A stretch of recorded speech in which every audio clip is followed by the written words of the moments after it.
British food gets a bad rap, but it's time to take another look. It may not always be fancy, but it's comforting, affordable, and full of flavor. These dishes prove British cuisine deserves a place on your plate. Made from smoked haddock, milk, potatoes, onions, and cream, Cullen skink is a traditional oh-so-cozy Scottish fish soup with a flavor as memorable as its name. They're absolutely delicious. They look really, really good. The star ingredient is smoked fish, which gives the soup an incredibly rich flavor that a bowl of clam chowder, while tasty, just can't compete with. If you're lucky enough to be in Scotland during the colder months, finding yourself in a cozy pub, cuddled up with a pint and a bowl of Cullen skink is the ticket to unbridled joy. For the rest of us, that same joy can be recreated in your own kitchen with only a handful of ingredients, as John Turreau demonstrates here on ITV. Quality smoked haddock is an important element of this dish, but if you can't track it down, that's okay. You can always opt for another meaty white fish like halibut, cod, or sea bass and smoke it at home. The word mushy doesn't exactly get your taste buds excited, does it? Maybe not, but that doesn't mean a serving of mushy peas alongside fish and chips isn't delightful. Traditionally made from marrow-fat peas that are dried, soaked, and slow-cooked until soft, mushy peas are a beloved staple of British cuisine and should be treated as such. For many Americans, the idea of mushy peas may sound like a bit of a joke, like beans on toast. But for those from the UK who grew up eating them like Gordon Ramsay, mushy peas are an iconic side dish. The butter gives it a really nice glossy finish. Store-bought mushy peas are easy to find in most UK grocery stores, but if you want to try them at home and see what all the fuss is about, opt for a homemade version instead. The process is simple, but one step is crucial: soaking the marrow-fat peas overnight. After that, all it takes is a gentle simmer for about 30 minutes, seasoning with salt and pepper, and a good chunky mash with a fork or potato masher. Pub culture is an important part of life in the UK, and while the pints are certainly a crucial part of a night at the pub, snacks play just as important a role. Food offerings vary from pub to pub, but chances are you'll always be able to grab a bag of crisps or pork scratchings to go with your drink. So if you see them, get yourself a bag immediately. If you're a salty snack lover, pork scratchings might just become your new favorite pub snack. And if this is the first time you've ever heard of pork scratchings, you're forgiven for assuming they are the same as pork rinds or pork cracklings. Simply put, pork scratchings are pork skins taken from the pig shank and fried once. Because they're only cooked a single time, they're tough and crunchy. With plenty of porky, salty flavor to cut through the alcohol, you're almost certainly drinking alongside them. Pork cracklings and pork rinds, on the other hand, are cooked twice, with pork rinds fried at a higher temperature to give them that extra light, almost airy crunch. Scones, or as some denizens of the UK say it, scones, are a type of sweet or sometimes savory baked food made from wheat or oatmeal. Although they come in many varieties, the most famous use of scones in England is as part of cream tea, a traditional type of afternoon tea that has them served with clotted cream and jam.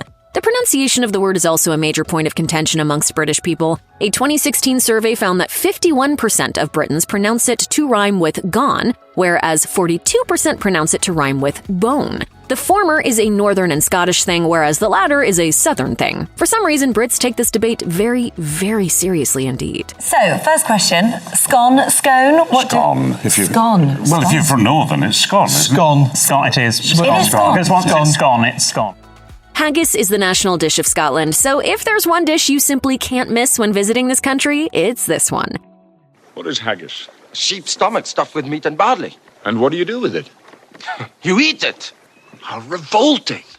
Is it the most attractive-looking dish? Not exactly, but it's absolutely packed with flavor, so if you're willing not to judge a book by its cover and instead appreciate what's inside, haggis just may become your new favorite bite of British cuisine. Haggis is made with organ meat from a sheep, oatmeal, onions, salt, and spices, and is typically cooked in either a sheep's stomach or synthetic sausage casing, which for many is slightly more appealing. It's commonly served alongside mashed turnips and potatoes and a savory whiskey cream sauce on the side, as Chef Michael Smith demonstrates here on This Morning.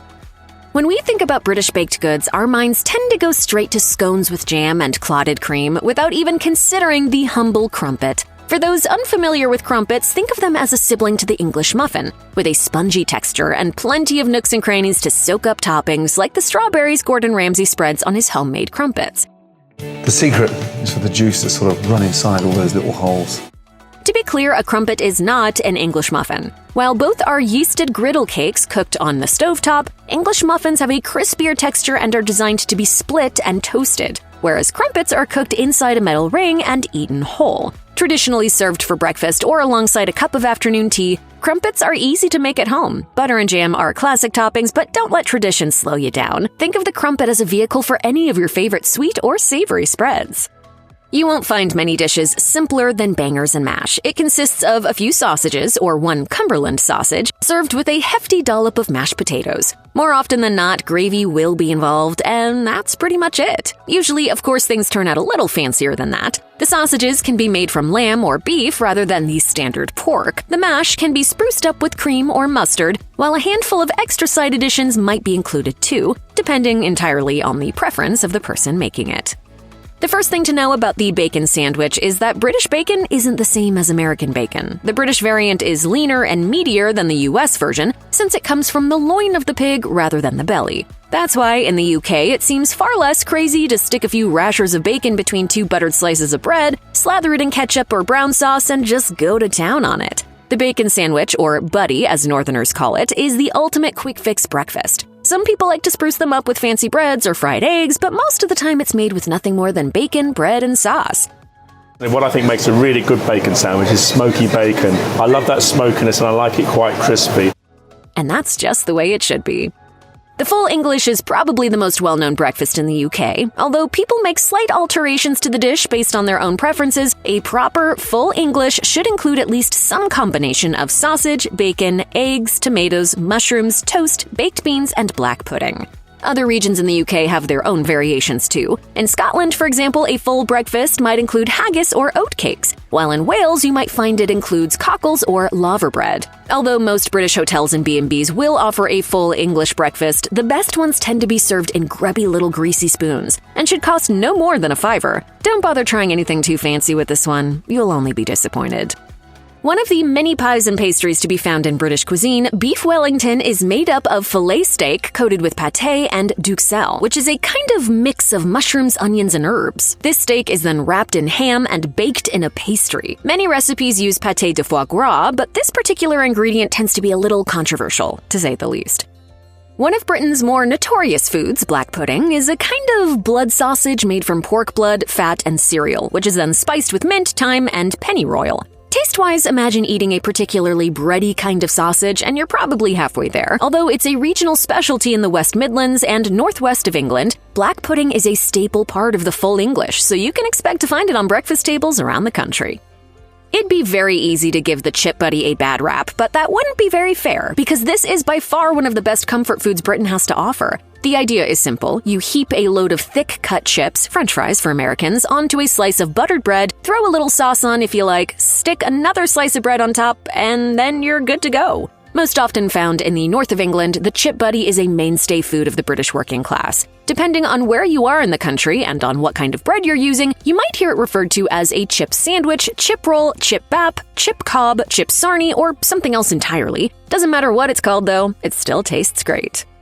At first glance, chicken tikka masala may seem like an Indian dish, but it's believed by many to have been created by South Asian immigrants in the United Kingdom, with one account placing its origins in Glasgow. This is disputed, however, and others claim it is simply a modification of an existing Indian recipe. Either way, chicken tikka masala is one of the country's most iconic and best-loved dishes. It consists of small pieces of chicken that have been marinated in spices and yogurt before being oven-roasted and stirred into a tomato-based curry sauce. It's usually served with rice and naan and is served in pretty much every single one of the UK's many Indian restaurants and takeaways. Cottage pie basically consists of ground meat, such as beef, cooked in an onion gravy, topped with mashed potatoes, and baked in an oven. Often it includes other ingredients such as peas or carrots, and if it doesn't, then you'll more than likely find them served on the side. Many British people will remember cottage pie as a staple school dinner, and you can also find it on the menu in most pubs, but anyone will tell you that the best cottage pie is always homemade. Named for the ultra-posh and highly controversial school from which it originated, Eton mess is a traditional dessert made up of strawberries, meringue, and whipped cream. Some recipes include other fruits such as raspberries and blackberries, but as long as you've got something fruity to play off against that cream and the crumbly meringue, you'll be just fine. This one is best enjoyed at the height of summer. Fish and chips is one of the world's most famous British dishes, and for good reason too. It's basically fish fried in batter served up with the thickly cut chips, usually doused in salt and vinegar with a little ketchup or some mushy peas on the side. The fish itself is most often cod or haddock, but other kinds are occasionally used. Although you'll find fish and chips pretty much everywhere in the UK, proper seaside chippies almost always do it best. The fish is always freshly caught, the chips will be made just right, and the setting is invariably just right for the occasion. Put short, this is the ultimate British culinary experience. Game pies are traditional English pastries that are best known for having become really quite over the top during the Victorian era. Although recipes for game pies have changed over the years, modern variations tend to contain meats such as venison, rabbit, pheasant, pigeon, or boar, and are mixed in with garlic, shallots, or onions, bacon, pork, as well as a range of different herbs and spices. Unlike the Victorians, you needn't worry about birds stuffed within birds or crazy fancy pastry patterns. Simplicity is key here. Simplicity and a good ale, that is. The jam roly-poly is pretty much just a Swiss roll with a better name. It's a pudding made from suet dough which is spread with jam and rolled up before baking. You'll sometimes find it dusted with sugar or served with cream, custard, or ice cream, but it's a nice enough treat no matter how you have it. Modern versions often use sponge cake like a Swiss roll rather than suet, partly because it's easier to get a hold of and partly because it's a little more palatable. Either way, it doesn't matter, just so long as it's bursting with fruit jam. Yes, jellied eels might seem like something they'd serve you in hell, and, well, yeah, they're really not that great. This dish is prepared by chopping up eels, boiling them in stock, then allowing it to cool and set into a jelly. Just to make things even better, they are also eaten cold. Jellied eels are slimy, salty, and totally gross too, but they have a genuinely fascinating past, and trying a bowl of them in a proper East End establishment really does feel like you're tasting history.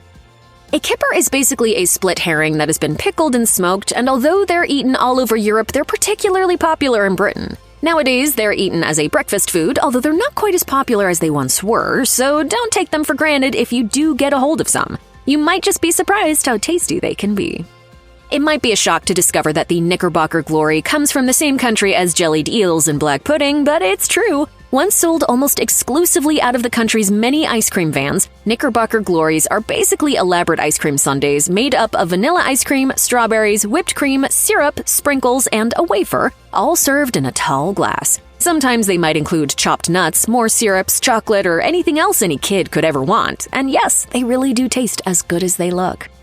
The Battenberg is easily one of Britain's most visually striking desserts, but it's definitely something of an acquired taste. The inner section is nice enough, being made up of a light sponge held together with jam. The outer layer, however, is made from marzipan, a thick fondant-like confection made up of sugar, honey, and almonds. Marzipan has got a genuinely unique flavor to it, but it's not for everyone. In fact, a 2019 survey found that it was one of the UK's most hated foods. Still, no one would blame you if you swapped it out for a little fondant instead.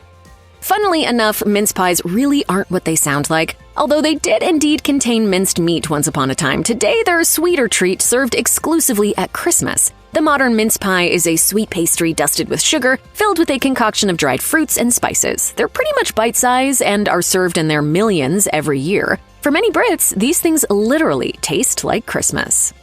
Thanks in part to the stratospheric rise of the fast food bakery chain Greggs, the humble pasty has become one of the UK's favorite lunch snacks. Originating in Cornwall, pasties are usually made by wrapping a filling in a pie-like pastry and then baking them. Cornish pasties always contain beef, potato, swede, and onion, but countless different variations exist, including chicken, pork, turkey, cheese, vegetables, and more.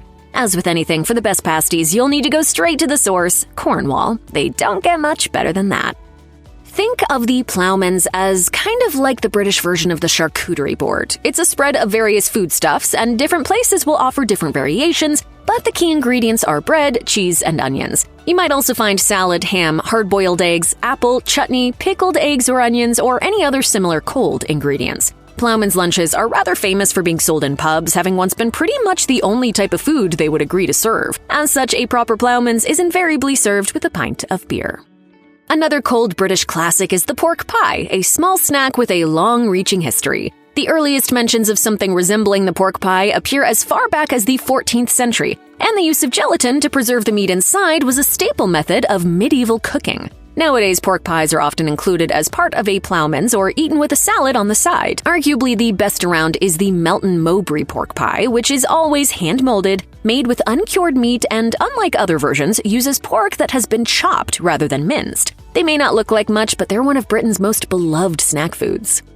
The range in quality between good Scotch eggs and bad Scotch eggs is very wide indeed. That is to say that bad Scotch eggs are very bad indeed, and good Scotch eggs are nothing less than pure bliss. Scotch eggs are boiled eggs wrapped in sausage meat, coated in breadcrumbs, and deep-fried or baked. They're a favorite bar snack up and down the UK, but you'll also find lesser versions in British supermarkets. A good Scotch egg should have a thick lining of high-quality pork sausage meat, preferably well-flavored with herbs such as parsley and chives. The egg should be soft-boiled rather than hard-boiled, and when you cut or bite into it, the yolk should basically explode. This is one dish that's worth the extra effort. To most British people, the term Scouse will conjure images of Liverpool, where the inhabitants are colloquially known as Scousers, but they're called this for a reason. Scouse was originally a stew concocted by sailors, which first originated in Norway and spread to Liverpool, once Britain's foremost port. Although the city has changed a lot since its imperial heyday, the dish has remained and is still served at cafes and restaurants across the city. The stew is usually lamb or beef-based and also contains onions, carrot, potatoes, cabbage, and pretty much any other leftover vegetable you have, although beetroot tends to be a particularly popular ingredient. Served up with some nice crusty bread, Scouse comes out on top as the best winter stew out there, and one of the UK's tastiest regional dishes full stop. Stargazy pie is a truly peculiar dish, both in name and appearance. The term Stargazy refers to the fact that the fish in the pie, usually pilchards or sardines, are facing outwards with their heads sticking up through the crust. Aside from the fish, Stargazy pie can contain any number of different ingredients, including hard-boiled eggs, bacon, onion, mustard, herbs, wine, and more. And although it looks downright weird, it actually tastes pretty great. It's a rich, salty, and extremely filling dish that acts as an entire meal in one. The roast dinner is probably the ultimate British dish, typically eaten on a Sunday and nowadays very popular in pubs. The typical roast is centered around one particular kind of roast meat. This can be anything from beef to pork to lamb to chicken, although game birds are occasionally used too. Accompanying the meat, you'll find any combination of roast potatoes, gravy, broccoli, green beans, cabbage, parsnips, swede, carrots, peas, and cauliflower cheese. Each different type of meat comes with its own additions too. Roast beef, for example, is served with Yorkshire pudding, mustard, or horseradish. Pork tends to come with applesauce, crackling, and stuffing. Lamb almost always sits alongside mint sauce, and chicken is accompanied by stuffing or cranberry sauce. Arguably, the best roast dinner experience involves a pub, friends or family, and a lot of beer and wine. But nothing beats a homemade Sunday roast either, and the scope for customization is practically unlimited. Toad in the hole is a little less gross than it sounds, mostly because it doesn't involve any actual toads. Instead, the toads are sausages, while the hole refers to a single giant Yorkshire pudding. Usually served with gravy and vegetables, this dish is a kind of middle ground between the roast dinner and bangers and mash. Unfortunately, toad in the hole is far harder to find than either of those dishes, but it's more than worth a go if you can, especially if you love a good Yorkshire pudding. As you may have learned on a certain 90s sitcom, trifle is an English dessert made up of sponge fingers, fruit, jelly, custard, whipped cream, and decidedly not beef sautéed with peas and onions. A good trifle feels like heaven in a bowl. A great trifle, which contains the traditional alcoholic element such as port, sherry, or Madeira wine, is one of the best desserts out there, full stop. Every layer works together in perfect harmony, making for both a visual and literal feast for the senses. There's ample opportunity for experimentation here too, as pretty much anything that's sweet is bound to prove most welcome in whatever recipe you decide to use. Referred to on the Great British Bake Off as the nation's favorite cake, Victoria's sponge cake is kind of like a sweet, sugary sandwich in which a filling of jam and cream sits between two thick layers of light frosted sponge. It's not a hugely common menu item in British restaurants or pubs, but the Victoria sponge cake is a favorite for home bakers, and almost every Brit has turned their hand to it at least once before. Luckily, it's a cinch to make, and more than worth the effort too.